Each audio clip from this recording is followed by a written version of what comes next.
Hello, friends. I will try to formulate 8 rules that every successful person should know and follow. So, the first law is the law of time gained.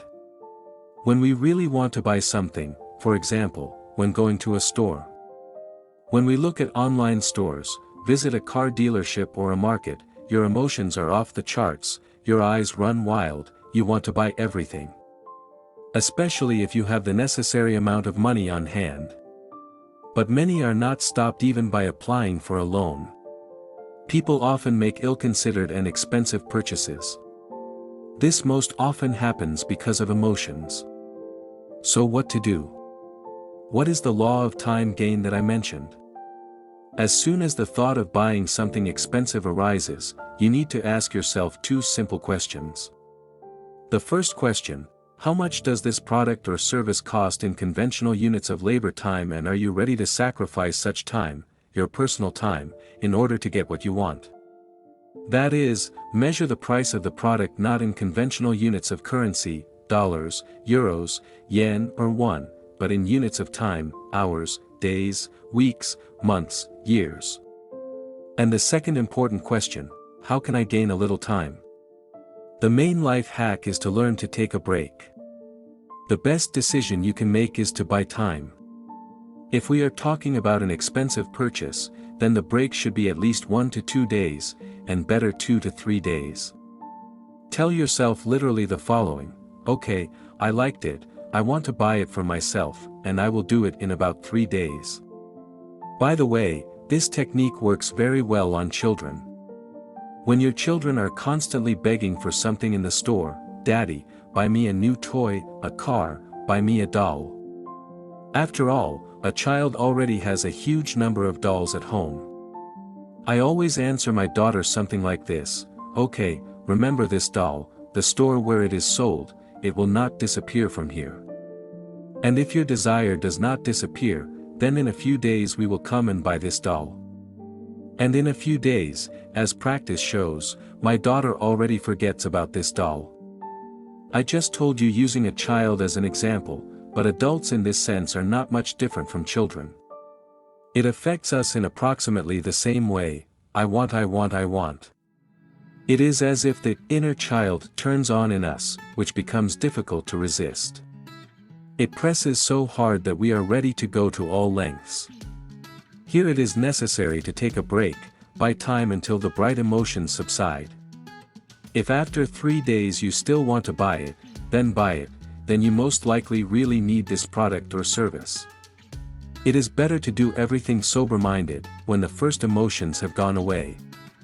It all usually starts like this: first a thought appears, then we start to obsessively chew it, constantly thinking, thereby shifting our focus to one point. An obsessive idea about an upcoming purchase does not give us peace. And the psyche is arranged in such a way that we want to quickly complete what we have planned, close this topic, in order to turn the page and think about something else. Formally close the issue, but the purchase will not bring us joy. In addition, at the initial stages of selection, a bright emotional background is connected.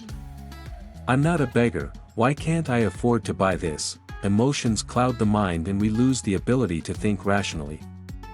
And from here follows the second important law of saving money: to discard the prejudices associated with your ego. I will give an example from life. When children grow up, there are a lot of practically new things, clothes, toys that you want to share with friends or relatives. Give them to those who have small children and who need these things more.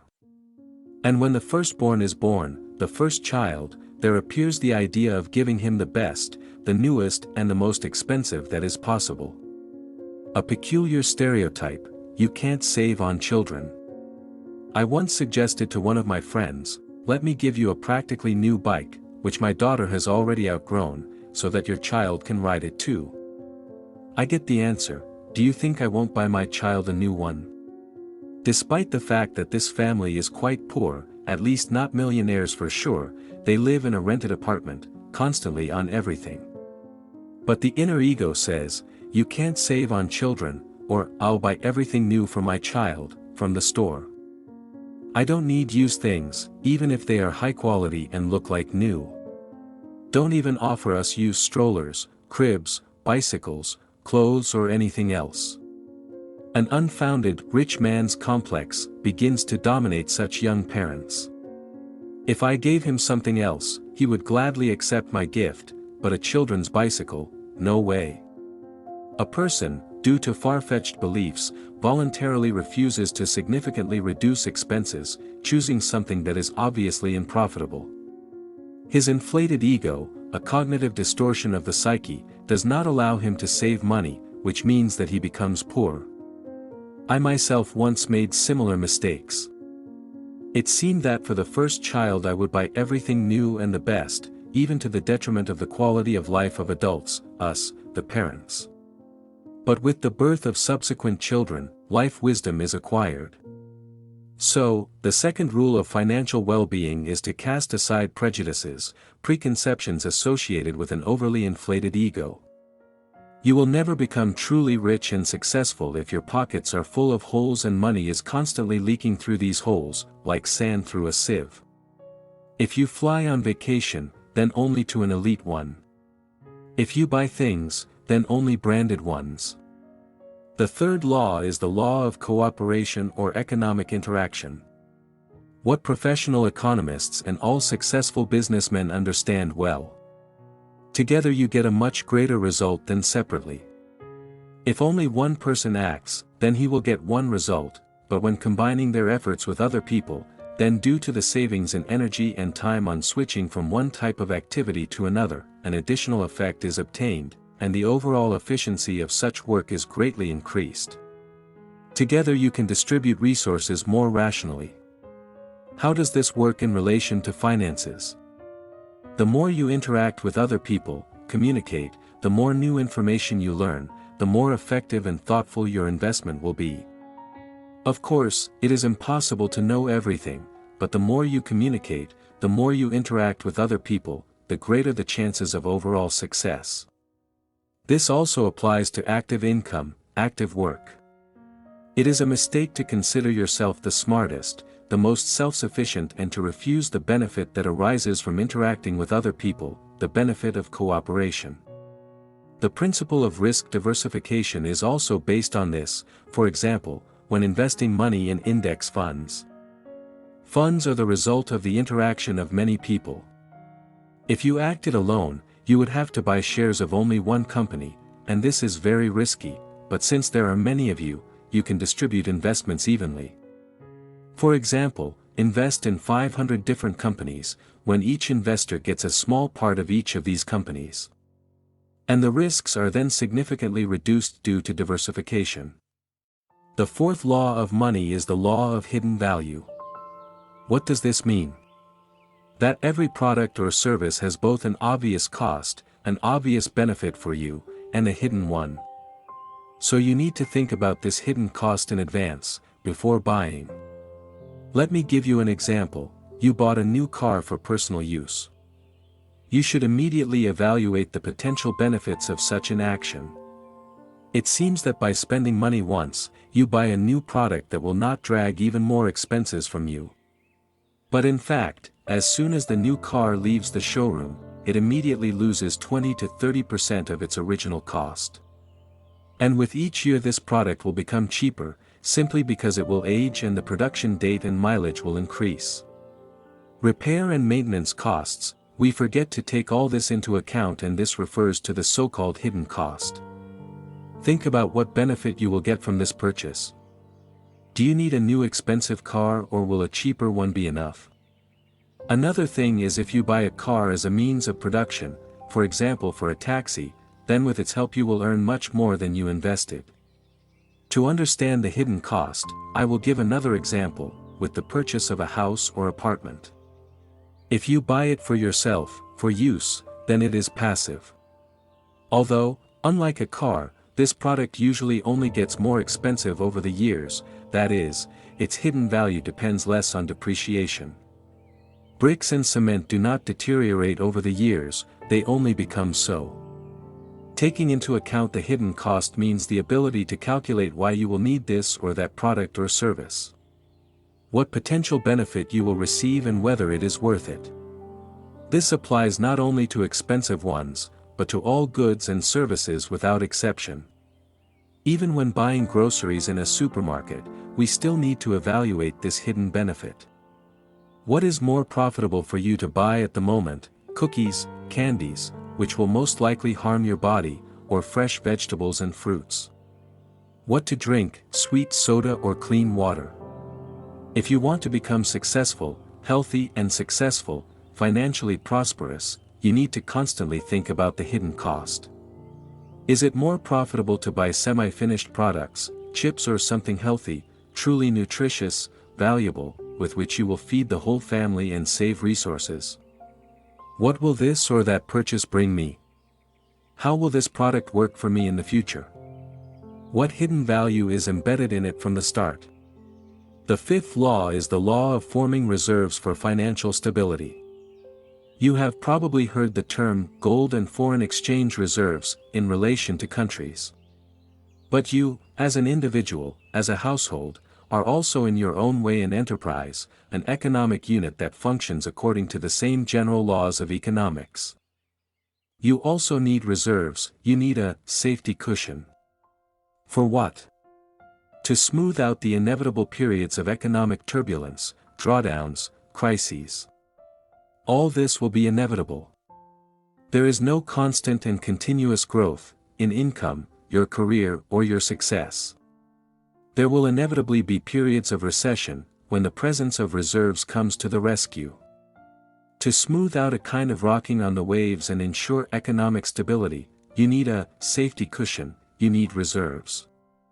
They will also help to buy them a little cheaper during the period of low prices for assets.